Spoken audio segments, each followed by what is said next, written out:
Ce matin, Donald Trump se félicitait de l'accord trouvé avec l'Union européenne sur les droits de douane. Plus 15% pour toutes les entreprises qui souhaiteraient exporter aux États-Unis. Ursula von der Leyen, qui a signé cet accord pour l'Union européenne, s'en félicitait également, faisant comprendre que c'était un moindre mal, que ça apportait au moins une stabilité, ne serait-ce que temporaire.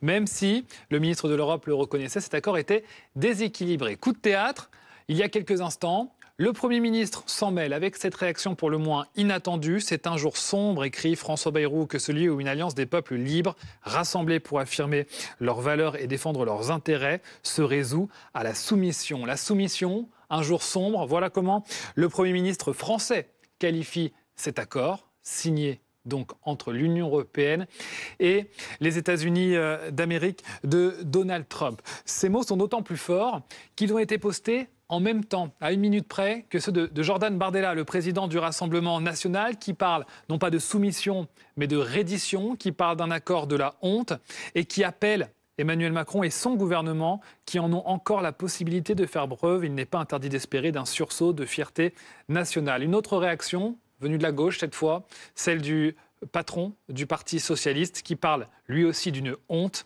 qui donne le point à Trump en se soumettant à ses conditions et démontre qu'une fois encore, les Européens privilégient leurs intérêts nationaux à toute logique européenne. Bonjour Adina Rivol. Bonjour. Merci d'être sur le plateau de BFM TV. Vous êtes politologue et enseignante à Sciences Po. Alors, pour bien qu'on comprenne, savoir si c'est de la communication ou si ça peut avoir un impact, l'Union européenne a signé un accord avec Donald Trump hier soir. 15% de droits de douane pour les Européens qui souhaiteraient exporter aux États-Unis. C'est ce que souhaitait Donald Trump. Cet accord, il va immédiatement s'appliquer ou il faut que maintenant chaque État membre le valide ? Un accord qui a été effectivement approuvé hier soir. Et puis maintenant, il faut qu'il y ait une validation des États membres au niveau de l'Union européenne. Mais j'aimerais quand même insister sur un point. Toute la négociation qui a été faite par la Commission européenne a été faite sous le mandat de tous les États membres. Donc, les États membres ont été impliqués depuis le début dans cette négociation. Donc, réagir maintenant, c'est très bien. Mais il fallait réagir depuis le début de la négociation et surtout depuis le 20 janvier, depuis l'arrivée de Donald Trump à la Maison-Blanche. Il y a plein de dossiers sur lesquels l'Union européenne aurait pu avancer beaucoup plus vite parce que pour négocier en position de force avec Donald Trump, il faut avoir les cartes.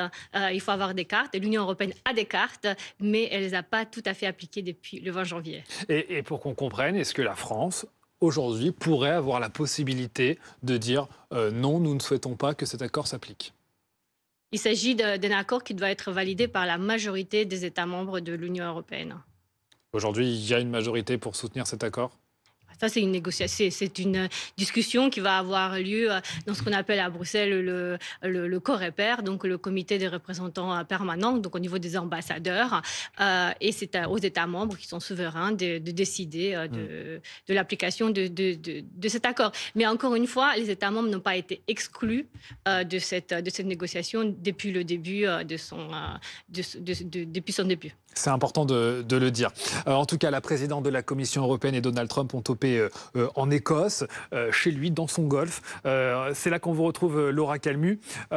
C'est ce qui s'appelle sauver les meubles à 3 jours de la date butoir qui avait été posée par Donald Trump.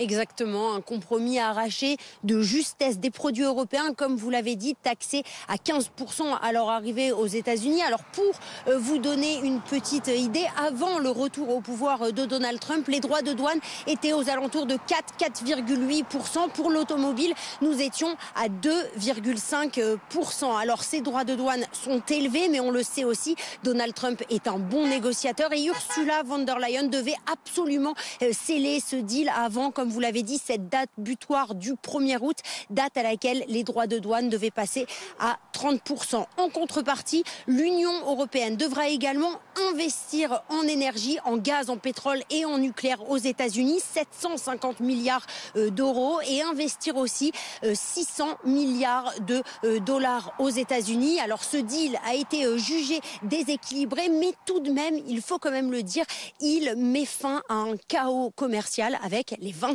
États membres qui devront valider cet accord. Laura Calmu en direct de Thornbury, Royaume-Uni pour BFM TV. Jean-Hervé Lorenzi est avec nous. Bonjour. Bonjour. Économiste, fondateur du Cercle des économistes et auteur de Un monde de violence. Et après, c'est vrai que dans cet accord, je parle au niveau des Européens, tous les pays ne sont pas logés à la même enseigne. Non, bien sûr que non. Je voudrais juste employer une expression pour... beaucoup ont parlé, enfin, le Premier ministre a parlé de soumission. Moi, je ferai une référence historique. C'est un lâche soulagement. Vous vous souvenez, c'était Munich. C'est horrible ce qui vient de se passer. Pour les raisons que n'a pas évoquées Madame la journaliste, non seulement nous devons acheter du GNL, non seulement nous devons investir, c'est surréaliste, mais nous devons en plus acheter des matériels militaires de manière beaucoup plus importante, au moment même où nous développons, où nous sommes censés développer une Europe de la défense.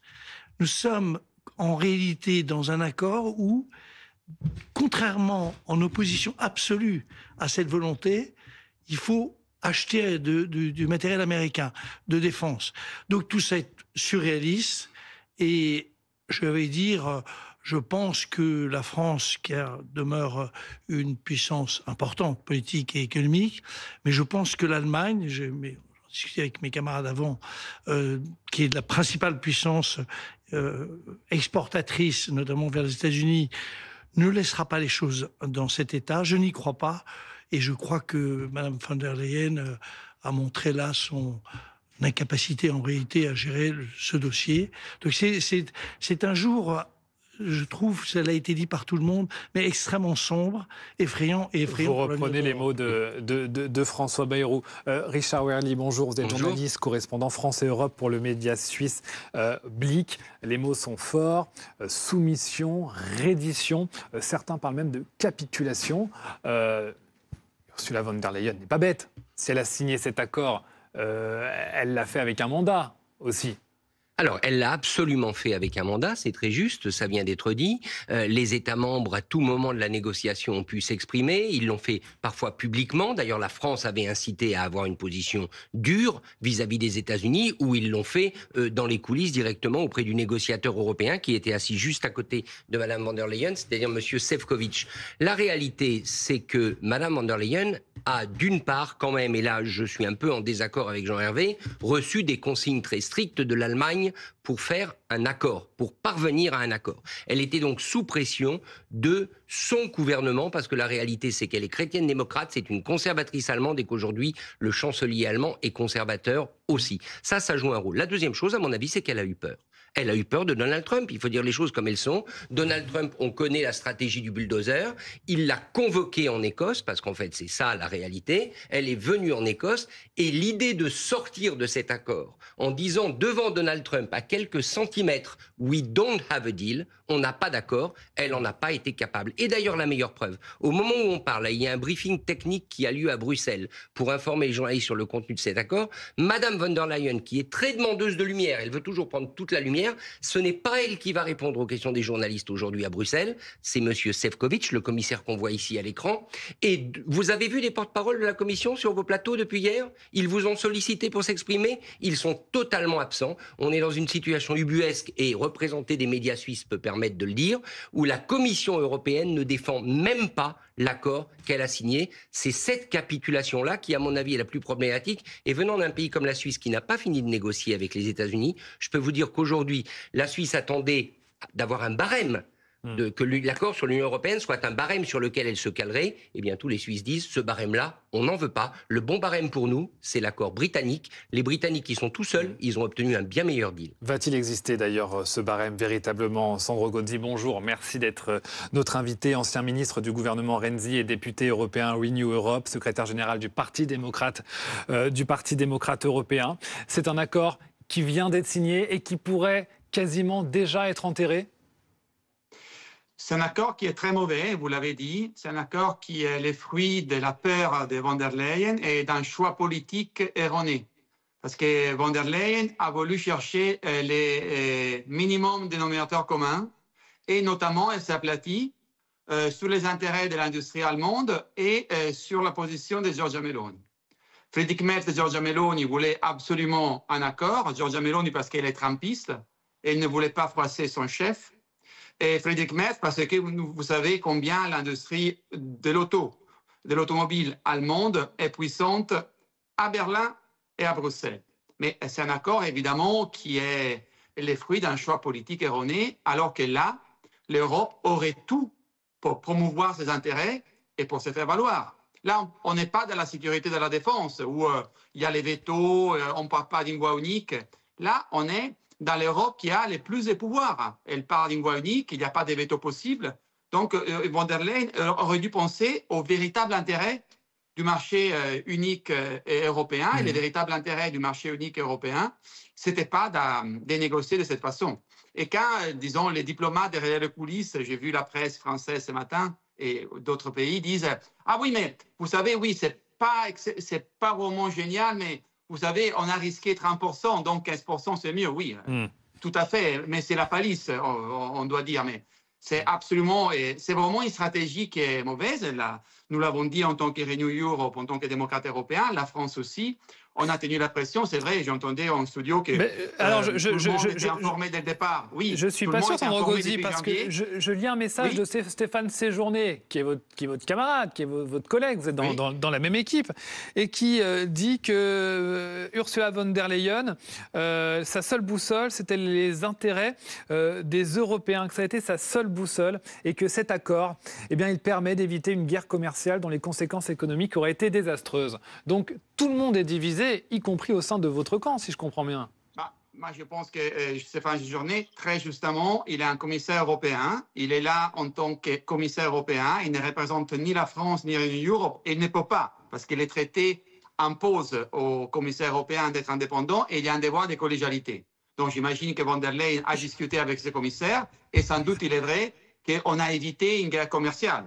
Mais je crois que la Commission, dans son ensemble, a été trop frileuse. Et je crois qu'on aurait dû prendre les risques d'aller au conflit comme font les Chinois, parce que nous avons tous les moyens de les faire, et je crois que nous aurons pu obtenir quelque chose de mieux. Donc, en tant que parlementaire européen, je peux vous dire que nous ne sommes pas, bon parti au Parlement européen, n'est pas du tout satisfait de cet accord. Après, je comprends, je répète, les devoirs de collégialité de la Commission. C'est vrai, il n'y a pas de guerre commerciale, mais il faut voir à quel prix. Après, il faut voir bien sûr aussi les détails. Mais je crois que la façon dont von der Leyen a utilisé ses prérogatives est très décevante et très au rabais. Elle aurait dû et pu faire mieux.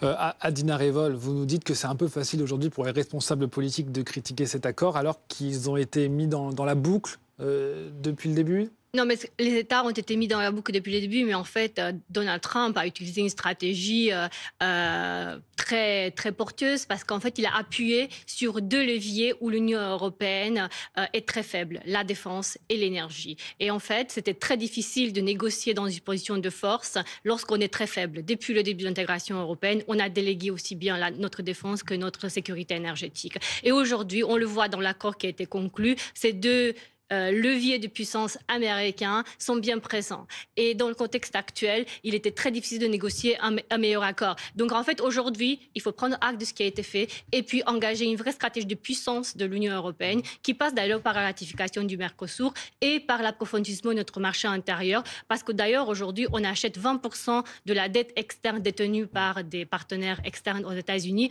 On l'achète, nous, Européens. Donc il nous faut un vrai marché de capitaux au niveau de l'Union européenne pour arrêter de financer la dette américaine, par exemple. Ce qu'on comprend, c'est que peu importe le résultat de ces négociations, le résultat ne pouvait être que mauvais pour nous parce que de toute façon, on est trop faible. Je ne suis pas sûr du tout. Je ne partage pas du tout l'opinion de ma camarade. La réalité, c'est qu'il y a aussi des faiblesses côté américain. Ne jamais oublier qu'ils ont une dette absolument géante. Cette dette est pour partie financée par de l'épargne européenne. Donc, tout ça, on a beaucoup d'armes. Vous avez évoqué un sujet qui est celui de la défense. C'est au moment même où tous les pays européens décident de se coller, et notamment la France, qui, par ailleurs, est une puissance nucléaire non négligeable. L'Allemagne qui décide d'y aller à fond. La Pologne qui défend avec beaucoup de courage une politique de défense. C'est pas à ce moment-là qu'on cède devant eux. J'ai employé le terme l'âge soulagement. N'oubliez pas ce qui s'est passé après Munich. Ce qui s'est passé aujourd'hui, Trump, il remettra en question dans un an. Donc ne croyons pas un instant que cet accord, quand on se montre sa faiblesse, un accord ne tient jamais longtemps. Mais je suis tout à fait d'accord avec vous, je partage tout à fait. En fait, je pense qu'on s'est mal compris. Tout à fait, c'est la voie de la puissance qu'on doit ouvrir aujourd'hui dans l'Union européenne à travers une vraie industrie de défense et à travers une vraie autonomie énergétique. Je vois qu'on reste en tout cas dans le même champ lexical. Munich, jour sombre, capitulation. Je voudrais qu'on retrouve Jean-Marie Fabre. Bonjour, vous êtes président de la Confédération des vignerons indépendants de France. Que tout le monde cherchait, vous peut-être en premier, c'était un peu de stabilité. Enfin, qu'on sache où on va. Ce qu'on comprend aujourd'hui, c'est qu'il n'y a pas trop de stabilité. Un accord a été signé il y a quelques heures et il est déjà remis en cause par des dirigeants européens. Oui, bonjour. Effectivement, vous savez, notre secteur est un secteur qui exporte beaucoup. D'ailleurs, son développement, sa pérennité, son avenir est tourné vers l'ensemble des marchés export. Et les États-Unis, c'est le premier pays à la consommation au monde et nous y réalisons plus de 30% de notre chiffre d'affaires export. Donc c'est un lieu stratégique. Mais depuis le début, nous appelons deux choses. D'abord à la désescalade, parce que je pense que dans les relations commerciales, il n'est jamais bon d'avoir de part et d'autre, d'ailleurs, du client et du fournisseur, des escalades ou des éléments de distorsion en matière de concurrence commerciale. Mais en même temps, on appelait aussi à faire preuve de fermeté et non pas de faiblesse. Effectivement, tout le monde peut considérer que c'est mieux 15% que 30%. Forcément, et que ça va amener une forme de moins d'incertitude pour nos importateurs. Mais la vérité, c'est que c'est un coup qui est porté, un coup dur qui est porté à notre capacité commerciale aux États-Unis, à la négociation qu'on va devoir mener avec nos importateurs, nos distributeurs, à la part de marge qu'il va falloir que l'on consente, et donc à l'affaiblissement de l'intérêt économique de ce secteur des vins spiritueux pour la France. Et nous considérons malgré tout qu'aujourd'hui, faire preuve de considération du fait qu'un accord à 15% est favorable, alors qu'on est le premier client mondial des États-Unis, qu'on est une puissance économique. Ouais. Vous savez, on exporte beaucoup dans notre secteur. Moi, le premier, dans plein de pays, je suis très attentif à mon plus gros client. En général, je n'impose pas à mon premier client des distorsions. Je suis plutôt très attentif à ce qu'il continue à rester mon plus gros client. Bon, je crois que là, on a fait preuve effectivement de faiblesse et que dans un secteur aussi clé pour la France que les vins spiritueux, qui restent la seconde ou la troisième source de performance économique commerciale, c'est un véritable coup dur qui va sonner certainement des difficultés à venir. Des difficultés à venir, Richard Wehrli. Oui. C'est vrai que cette stabilité, elle ne s'annonce pas encore pour demain. Non, et il y a deux armes auxquelles l'Union européenne ou la Commission européenne a renoncé lors de cette négociation. Alors, encore une fois, sans doute en accord avec les États membres, mais là, il faudra y voir clair. La première arme, c'est la taxation des géants de l'Internet. On avait là, s'il n'y a pas un accès au marché européen, tous les géants de l'Internet américains ont d'énormes difficultés économiques. Ils ont impérativement besoin de notre marché. Qu'est-ce qu'on fait? Rien. Situation inchangée. On va continuer de les laisser labourer nos terres numériques tranquillement. La deuxième chose, c'est que, pardonnez-moi, mais sur les questions de défense et d'énergie, il me semble que côté énergie, j'ai lu tous les communiqués depuis plusieurs mois, on arrive à se fournir de l'énergie pour l'instant. On n'avait pas besoin de cette énergie américaine.